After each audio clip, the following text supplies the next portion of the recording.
스티븐 호킹은 생전에 외계 지적 생명체를 찾는 행위를 그만두라고 경고했습니다. 그들이 우리를 발견했을 때 공격할 가능성을 완전히 배제할 수 없기 때문입니다. 이러한 경고에도 불구하고 과학자들은 외계 지적 생명체를 탐색하는 일을 그만둘 생각이 없습니다.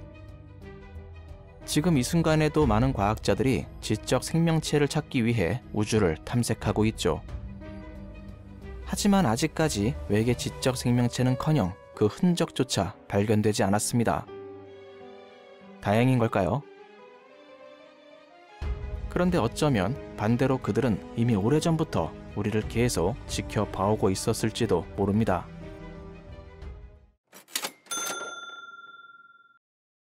과학자들은 외계 행성을 찾을 때 중심별의 밝기를 먼저 관찰합니다. 만약 중심별의 한 지점이 어두워진다면 이것은 중심별과 지구 사이를 지나가는 행성을 의미하는 신호이기 때문입니다. 또한 별의 빛이 어떻게 변화되는지를 분석하면 행성의 대기 성분까지 알아낼 수 있습니다. 과학자들은 이러한 방법으로 지난 10년 동안 약 3,000개 이상의 외계 행성들을 발견할 수 있었죠. 그렇다면 반대로 이러한 방법으로 지구를 관찰하고 있는 외계 지적 생명체는 없을까요? 우리가 외계 행성을 관찰하는 방법 그대로 말입니다. 분명 우주에는 태양의 앞을 지나가는 지구를 관측할 수 있는 괜찮은 장소들이 많이 존재하고 있을 겁니다. 그리고 그 장소에 지구와 비슷한 행성과 지적 생명체가 존재한다면 그들도 우리와 똑같이 할 수 있습니다. 그들은 멀리 떨어져 있는 푸른 행성의 대기를 분석한 뒤 이 행성에는 생명이 존재할 가능성이 있다고 생각할 수도 있겠죠. 최근에 과학자들은 지구를 관측하기에 아주 적절한 위치에 있는 1,004개의 별들을 새롭게 발견했습니다. 우리 은하에 있는 대부분의 별들이 행성을 가지고 있다는 점을 생각해보면 이곳에도 분명 다양한 행성들이 존재하고 있을 텐데요. 만약 그렇다면 이곳의 행성들은 지구를 지켜볼 수 있는 가시권에 위치하고 있으며 지구 생명체의 화학적 흔적까지도 감지할 수 있을 만큼 가깝다고 할 수 있습니다. 이곳의 별들은 지구에서 최대 326광년 거리 이내에 위치하고 있었습니다. 그중 508개의 별들은 지구가 태양의 앞을 지나갈 때 최소 10시간 이상을 관측할 수 있는 시야각을 가지고 있었죠. 이러한 조건은 멀리 떨어져 있는 푸른색의 암석 행성을 분석하기에 아주 이상적이라고 할 수 있습니다. 나머지 별들도 관측 시간의 차이가 있기는 하지만 충분히 지구를 관측할 수 있는 조건을 가지고 있었습니다. 또한 1,004개의 별들 중에서 약 5%의 별들은 그 주변에서 지적 생명체가 진화하기에는 별의 나이가 너무 어려 보였습니다. 하지만 나머지 95%의 별들은 생명을 유지할 수 있는 별의 나이 범주인 수십억 년 이상의 나이를 가지고 있었죠. 지구를 기준으로 분석해보면 이곳은 지적 생명체가 탄생하기에 시간적으로는 아주 충분해 보입니다. 사실 과학자들은 이보다 훨씬 더 많은 별들을 발견했지만 데이터가 부족했기 때문에 대부분 제외시켰습니다. 그래서 실제로는 1,004개의 별보다 훨씬 더 많은 별의 위치에서 지구가 잘 보일 가능성이 있습니다. 하지만 이번에 발견된 별들은 말 그대로 모두 별입니다. 행성을 말하는 것이 아닙니다. 현재까지 행성이 발견된 별은 1,004개의 별 중에서 단 2개뿐이죠. 그래서 과학자들은 아직 이 별들 주변에 얼마나 많은 행성들이 존재하는지 아직 알지 못합니다. 지구와 비슷한 환경을 가진 행성이 존재하는지 여부는 더 말할 것도 없을 겁니다. 이제 과학자들은 1,004개의 별들 주변에 얼마나 많은 행성들이 존재하고 있는지 확인하고 있는데요. 머지않아 이 별들을 돌고 있는 행성들의 정체가 하나씩 밝혀지게 될 겁니다. 우리는 아직 외계 지적 생명체의 흔적을 발견하지 못했지만 그들은 이미 우리를 발견했을지도 모릅니다.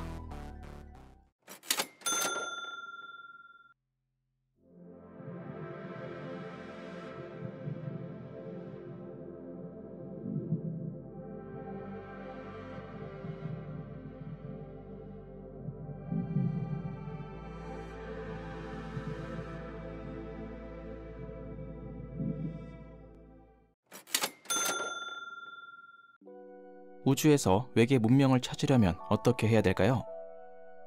여러 가지 방법이 있겠지만 무엇보다 가장 확실한 방법이 있습니다. 바로 외계 문명이 남겨놓은 기술의 흔적을 찾는 겁니다. 예를 들면 그들의 탐사선이나 거대한 구조물이나 어떠한 화학물질 등이 있겠죠.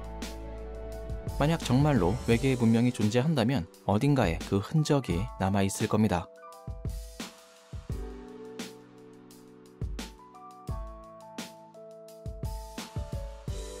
인류의 에너지 수요는 매년 급격히 증가하고 있습니다. 어쩌면 외계 문명 역시도 늘 우리와 비슷한 문제를 겪고 있었을지도 모릅니다. 그리고 일부 진보된 문명은 이 문제를 해결하기 위해 항성을 이용하기로 했죠. 결국 이들은 거대한 장치를 만들어서 항성 전체를 완전히 둘러싸기 시작했습니다. 그리고 이를 통해 거의 무한에 가까운 항성의 에너지를 공급받을 수 있게 되었습니다. 만약 이러한 문명이 실제로 존재한다면 그 흔적이 우주 어딘가에 남아있을지도 모릅니다. 예를 들면 항성을 둘러싸고 있는 구조물에서 열 복사나 적외선 등이 방출될 수 있죠. 또한 구조물의 틈에서 새어나오는 불규칙한 형태의 항성의 빛을 탐지할 수도 있습니다. 사실 과학자들은 이와 비슷한 특징을 갖고 있는 천체들을 여럿 발견해 왔었습니다. 그 중에서 가장 대표적인 천체가 바로 KIC 846285이 일명 태비의 별이라는 항성인데요. 물론 이 항성의 불규칙성은 아쉽게도 먼지에 의한 것으로 밝혀지게 되었습니다. 하지만 우주에는 설명할 수 없는 불규칙한 특성을 가진 항성들이 더 많이 존재할 수 있습니다.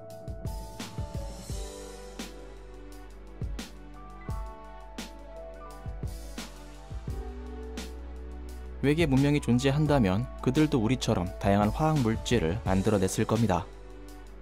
그리고 이러한 화학 물질들은 그들이 살고 있는 행성의 대기에 남아있을 수 있죠. 그래서 외계 행성의 대기 성분을 잘 분석하면 그들의 존재를 찾을 수 있을지도 모릅니다. 다행히 우리는 외계 행성이 중심별을 가리며 지나갈 때 나오는 빛을 관측할 수 있습니다. 이때 중심별의 빛이 외계 행성의 대기를 통과하면서 화학 물질에 따라 특정 파장을 띨 수 있는데요. 이러한 빛을 분석하면 외계 행성의 대기가 어떠한 성분으로 이루어져 있는지 알 수 있습니다. 그런데 만약 외계 행성의 대기에서 4불화메테인과 3염화불화탄소가 발견되면 외계 문명의 존재를 의심할 수 있습니다. 이 두 화학 물질은 탐지하기 가장 쉬운 형태의 프레온 가스라고 할 수 있는데요. 프레온 가스는 자연적으로 만들어질 수 없기 때문에 문명의 강력한 흔적으로 볼 수 있습니다. 어쩌면 제임스 웹 망원경이라면 이러한 흔적을 찾아낼 수 있을지도 모르겠습니다.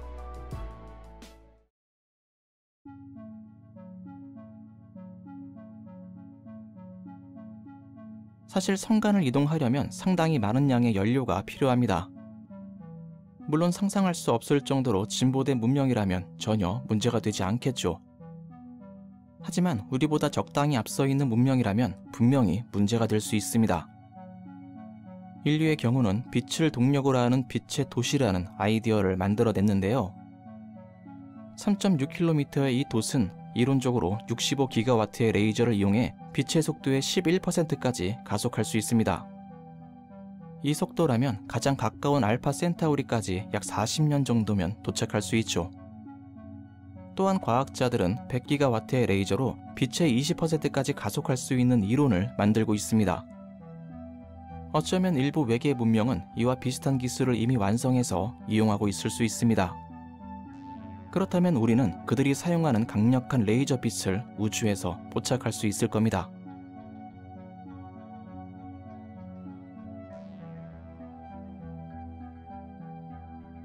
하지만 우리보다 훨씬 더 진보된 문명은 이렇게 원시적인 방법을 쓰지 않을 겁니다. 그들은 시간과 공간을 초월할 수 있는 웜홀을 이용하고 있을 수 있죠. 하지만 우리의 이론상으로 웜홀은 상당히 불안정합니다. 웜홀의 각 입구를 안정적으로 유지하기 위해서는 강력한 중력을 비롯해서 엄청난 에너지가 필요합니다. 그래서 만약 외계 문명이 웜홀을 이용하고 있다면 우리는 웜홀의 강력한 중력을 탐지할 수 있을 겁니다. 예를 들어 웜홀의 중력은 멀리 있는 천체들을 확대시키는 현상을 만들어낼 수 있는데요. 이러한 현상을 가리켜 마이크로 렌즈 현상이라고 합니다. 일반적으로 마이크로 렌즈 현상은 블랙홀 등의 무거운 천체들이 만들어낼 수 있습니다. 하지만 웜홀의 마이크로 렌즈는 이들과는 확연히 다른 패턴을 가질 것으로 예측되고 있죠. 이러한 마이크로 렌즈를 집중적으로 찾아본다면 언젠가는 웜홀의 존재를 발견할 수 있을지도 모릅니다.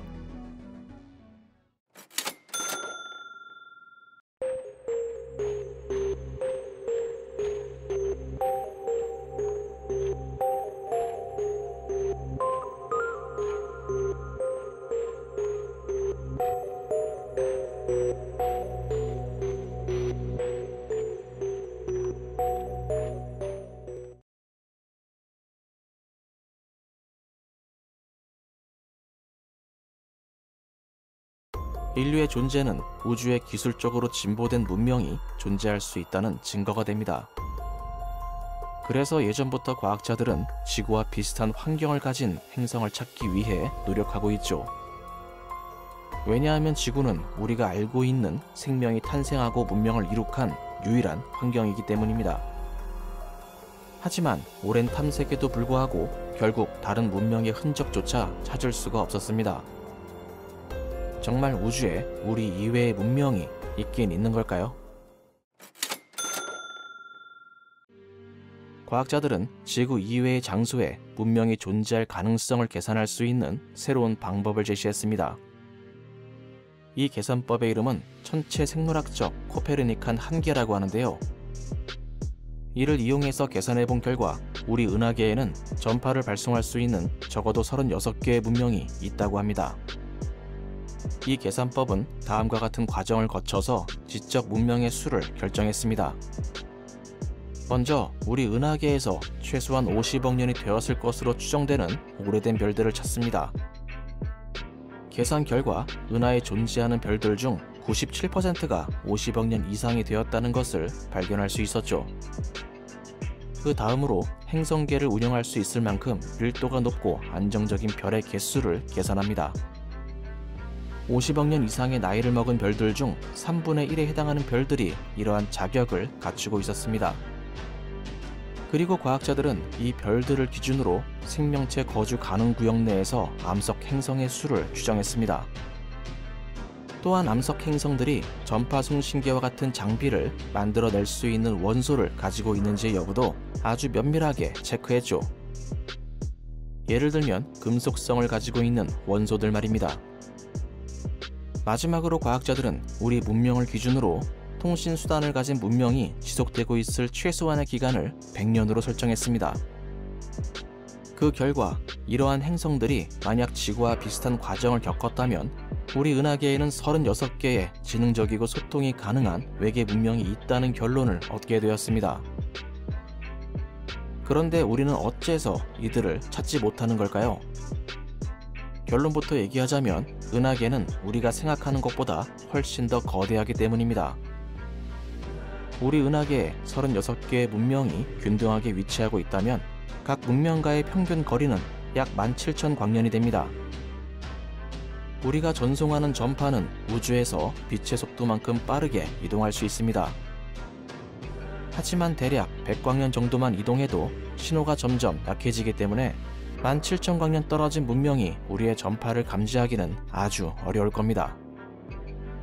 따라서 신호를 증폭시킬 수 있는 기술을 개발하지 못하거나 최소한 17,000년 동안 문명을 유지할 수 없다면 끝내 이들의 존재를 발견할 수 없습니다.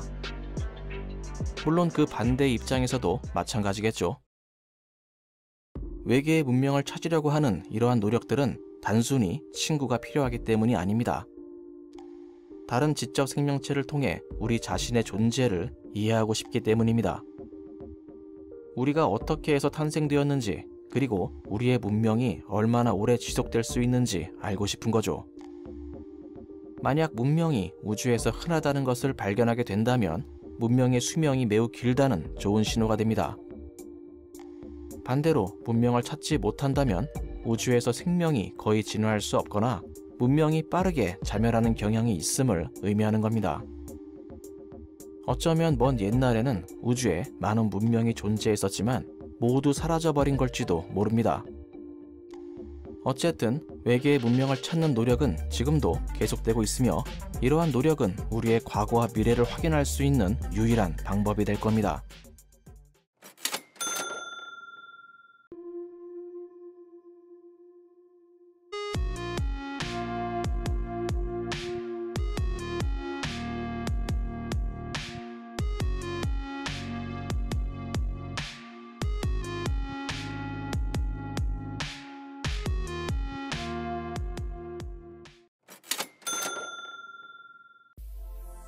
약 60년 전 어느 날 밤, 물리학자 엔리코 페르미는 밤 하늘을 올려다보며 물었습니다. 모두 어디에 있는가?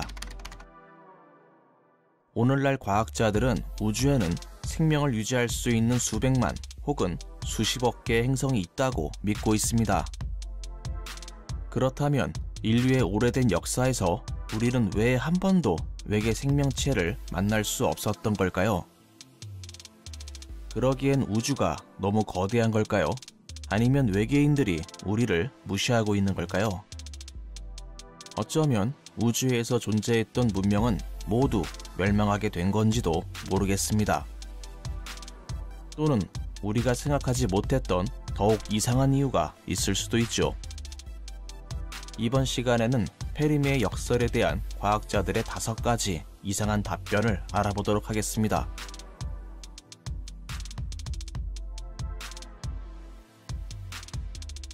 우리가 외계인과 대화하기를 원한다면 일단 강력한 쇄빙선이 필요할지도 모릅니다. 어쩌면 외계 생명체는 얼어붙어 있는 위성 깊숙이 묻혀 있는 비밀의 바닷속에서 살아가고 있을지도 모르니까요. 천문학자들은 태양계에 있는 다양한 위성들의 안쪽에는 액체 형태의 바다가 존재하며 은하계 전체에서는 이러한 천체들이 흔할 것이라고 말합니다. 나사의 물리학자인 알란 스턴은 이와 같은 비밀스러운 물의 세계가 생명을 진화시킬 수 있는 완벽한 환경을 제공해 줄 수 있다고 믿습니다. 해성의 충돌과 태양 플레어, 그리고 주변의 초신성과 궤도 및 자력권, 대기의 유무는 그들에겐 더 이상 중요한 문제가 아니죠. 이러한 조건은 외계인들에게는 아주 좋은 환경이 될 겁니다. 하지만 망원경을 통해 관찰하는 우리 입장에서는 결코 좋은 일이라고 할 수는 없죠. 이 생명체들은 너무 깊숙한 곳에 살고 있기 때문에 머리 위에 하늘이 있다는 것조차 알 수 없을 겁니다.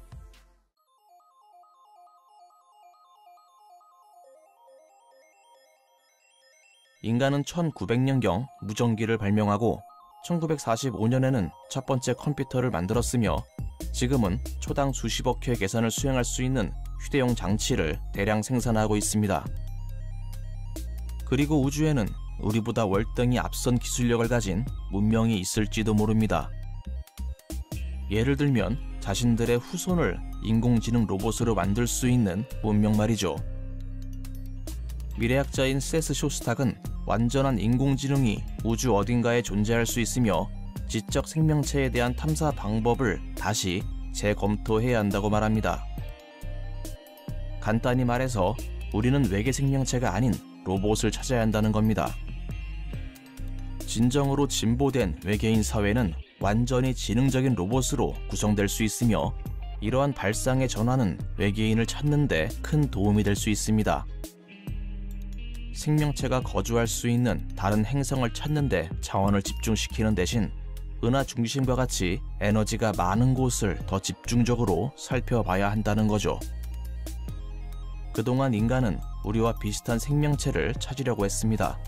하지만 로봇이 우주의 대부분의 지능체라는 것을 알아야 합니다.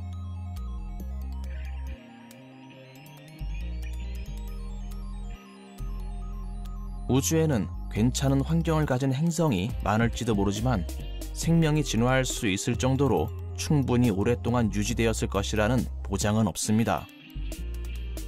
2016년 호주 국립대학교는 생명이 충분히 진화할 수 있는 적합한 환경을 오랫동안 유지하는 행성은 극히 드물다고 발표했는데요.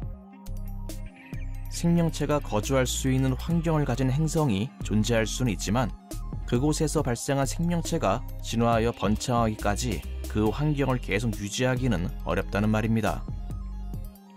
즉 우주 곳곳에서 생명이 탄생했을 수 있지만 지구의 생명만큼 진화하지 못했을 가능성이 크다는 말입니다. 만약 어떠한 행성에서 화석이 발견된다면 지구에서 발견되는 공룡이나 인간형과 같은 진화하는 데 수십억 년이 걸리는 다세포종이 아니라 이미 멸종된 미생물일 가능성이 높을 겁니다.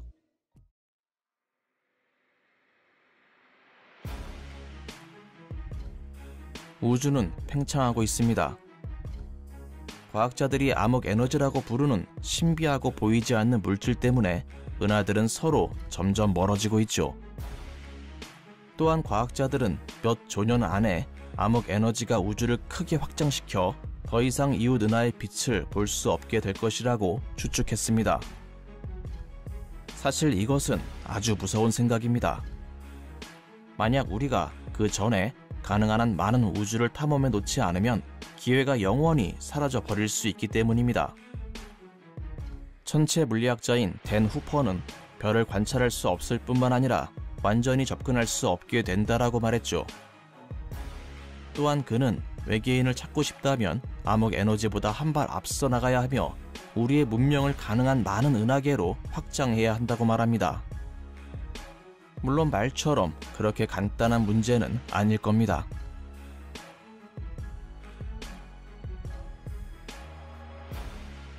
사실 우리 주변에 외계인이 이미 있을 수 있습니다. 음식을 배달하는 사람, 옆집 이웃, 혹은 나의 가족도 될 수 있죠. 이것은 배종 발달설에서 말하는 한 가지 예일 뿐입니다. 간단히 말해 오늘날 우리가 보게 되는 많은 생명체가 지구에서 기원한 것이 아니라 수백만 년 전에 다른 행성에서 왔다는 겁니다. 이 가설의 지지자들은 문어와 완보동물, 그리고 인간이 다른 행성에서 왔다고 주장하고 있죠. 하지만 안타깝게도 이를 뒷받침할 만한 실제적인 증거는 아직 없습니다. 인간의 DNA를 가지고 있는 생명체가 근처의 다른 행성에서도 진화했다면 왜 지구 이외의 다른 곳에서 인류의 흔적이 발견되지 않는 걸까요? 나중에 이 가설이 그럴듯하게 밝혀지게 되더라도 여전히 페르미의 질문에 대한 답은 되지 못할 겁니다. 모두 어디에 있는 걸까요?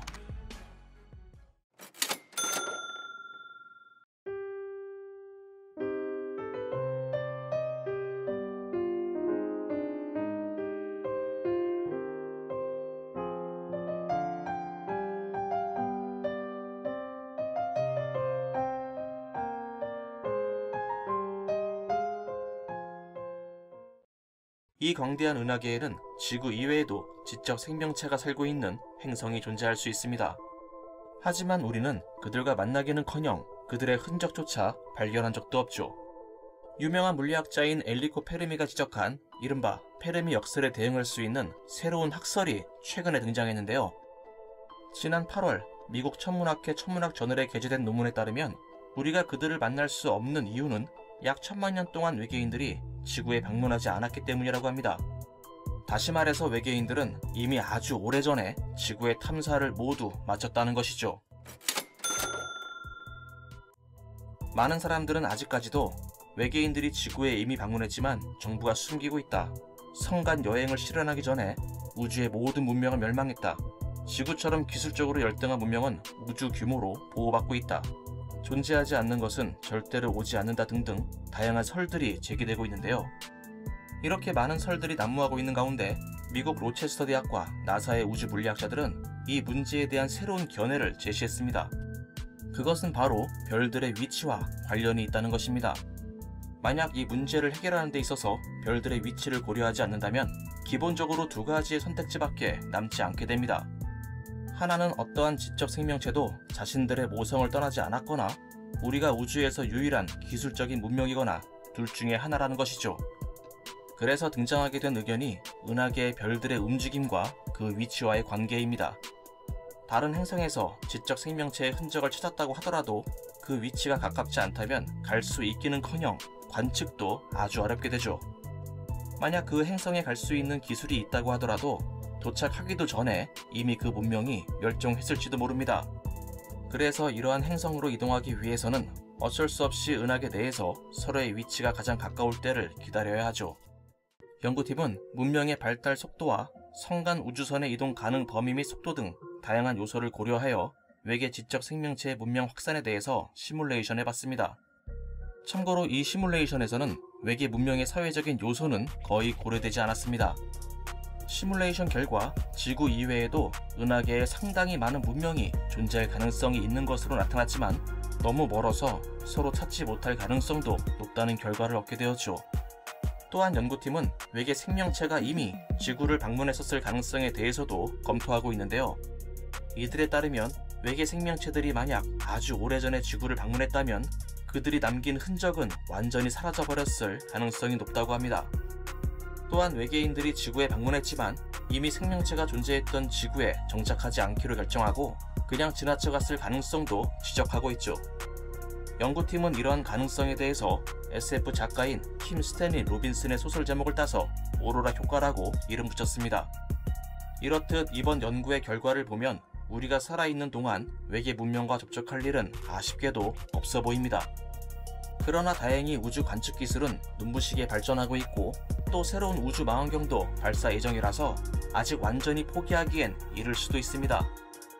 또한 최근 나사는 2017년에 외계에서 날아온 천체 오umu아무아에 이은 두 번째 항성한 천체인 보리쇼프가 우리 태양계에 접근 중이라고 발표했습니다. 여러분들도 아시다시피 오umu아무아는 외계인의 우주선이 아닐까라는 설이 제기되었던 천체인데요. 이 보리쇼프의 정체에 대해서도 벌써부터 많은 관심이 모아지고 있습니다.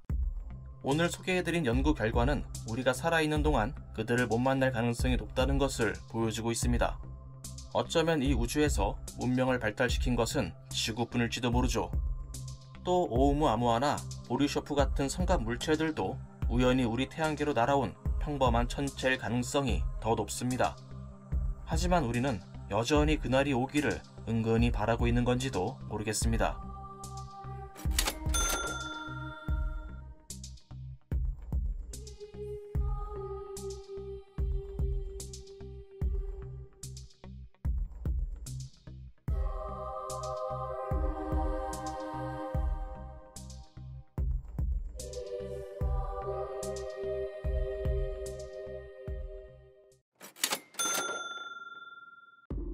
과학 영상을 많이 보신 분들이라면 페르미의 역설에 대해서 잘 알고 계실 겁니다. 그래도 혹시 잘 모르시는 분들이 계실 수 있으니 간략히 정리를 해드리자면 우주에는 무한에 가까울 정도로 많은 별과 행성들이 있기 때문에 그 중에는 분명 지구와 비슷한 환경을 가진 행성들도 많이 존재할 수 있습니다.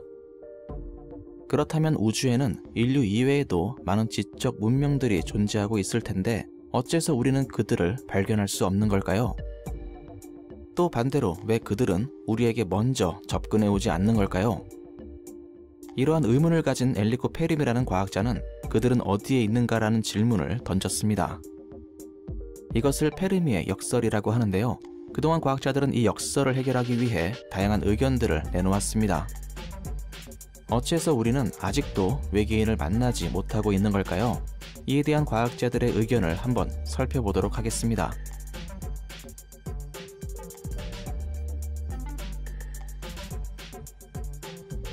외계 지적 문명은 이미 우리의 존재를 알고 있을지도 모릅니다.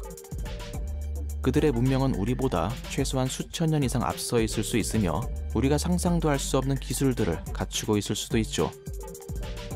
그들이 진작에 우리의 존재를 알고 있음에도 먼저 접근하지 않는 이유에 대해서 물리학자인 미치오 카쿠 박사는 이렇게 답했습니다. 여러분들이 시골길을 걷고 있다가 우연히 개미집을 발견했다고 가정합시다. 그리고 여러분들은 개미들에게 다가가 여러가지 기술과 지식을 전달해 주겠다고 약속합니다. 그리고는 개미들에게 당신들의 지도자에게 데려가 달라고 말합니다. 여러분들도 이러한 이야기가 터무니없다는 사실을 잘 알고 계실 겁니다. 그런데 외계인의 입장에서도 이는 마찬가지일 수 있습니다. 그들은 우리를 아주 하등한 존재로 인식하고 있기 때문에 우리에게 접근할 가치조차 느끼지 못한다는 거죠. 또한 우리는 외계인을 보게 되더라도 우리와 같은 생명으로 인식하지 못할 수도 있습니다. 마치 머릿니가 우리를 생명체로 인식하지 못하는 것처럼 말입니다.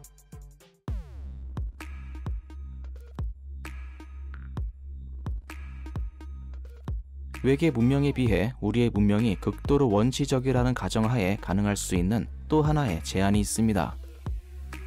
외계인들은 우리에 대해서 잘 알고 있지만 의도적으로 접근하지 않을 가능성이 있다는 겁니다. 그들은 우리가 고립된 상태에서 스스로 어디까지 발전할 수 있는지 조용히 지켜보고 있다는 거죠. 사실 우리를 이 정도로만 취급해줘도 아주 고마운 생각이 들게 되는데요. 앞서 얘기했던 시나리오인 개미나 머릿니 취급을 당하는 것보다는 이쪽이 훨씬 낫다는 생각이 들기 때문입니다. 이렇게 그들은 우리를 동물원이나 실험실에 갇혀있는 동물 정도로 바라보고 있을지도 모른다는 겁니다. 인류가 지금보다 좀 더 발전하게 된다면 언젠가 그들이 우리 앞에 직접 나타나게 될지도 모릅니다. 그때가 되면 우리는 드디어 이 우주의 정식 일원으로 인정받게 될 겁니다.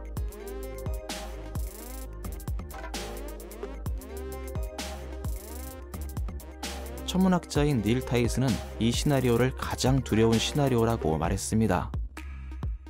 먼 옛날 이미 외계인들이 지구를 방문했었다는 시나리오인데요. 그들이 지구에 방문했을 당시에는 아주 적대적인 성향을 가진 공룡들만이 살아가고 있었습니다. 그리고 그들은 지구에는 지적 생명이 존재하지 않는다는 결론을 내린 채 그대로 떠나버렸죠. 이렇게 지구를 떠난 외계인들은 그 이후로 지금까지 지구에 관심을 갖지 않게 되었습니다. 그들이 떠나고 난 뒤 지구에는 공룡이 멸종하고 인류가 등장해서 지금의 문명을 이룩하게 되었습니다. 하지만 우주에서 보면 우리는 아직도 그들의 눈에 띄지 않을 만큼 아주 작은 존재일 수 있습니다. 우리는 아직 태양계의 밖은커녕 몇몇 행성을 제외한 다른 행성에도 전혀 가보지도 못하고 있는데요. 만약 우리가 태양계의 밖을 나가서 우주 곳곳에 영향을 미칠 수 있는 문명이 된다면 마침내 그들을 만날 수 있게 될지도 모릅니다.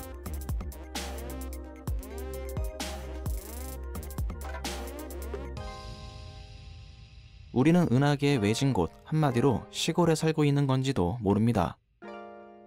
또는 생명이 흔치 않은 아주 멀리 떨어진 지역에서 외롭게 살고 있는 건지도 모르죠. 태양계가 위치하고 있는 이곳은 외계의 문명들이 살고 있는 곳에서 너무 멀리 떨어져 있기 때문에 만날 수가 없다는 겁니다. 한 과학자 팀은 외계인들이 진보된 문명을 이룩하는 과정에서 발생된 열 폐기물 때문에 다양한 문제를 겪게 될 것으로 예측했는데요. 그들은 이 문제를 해결하기 위해 더욱 시원한 은하계 외곽 쪽의 행성으로 이주했을 가능성이 있다는 겁니다. 이것이 세티 등의 외계 문명을 연구하는 프로젝트가 은하의 외곽을 더 집중적으로 살펴보고 있는 이유이기도 합니다. 또 어쩌면 이들은 열 역학과 천체 화학적 등의 문제로 인해 이미 우리의 은하를 떠났을지도 모릅니다. 결국 우리는 그들이 떠나버린 이 은하에서 쓸쓸히 살아가고 있는 촌뜨기들일지도 모르겠습니다.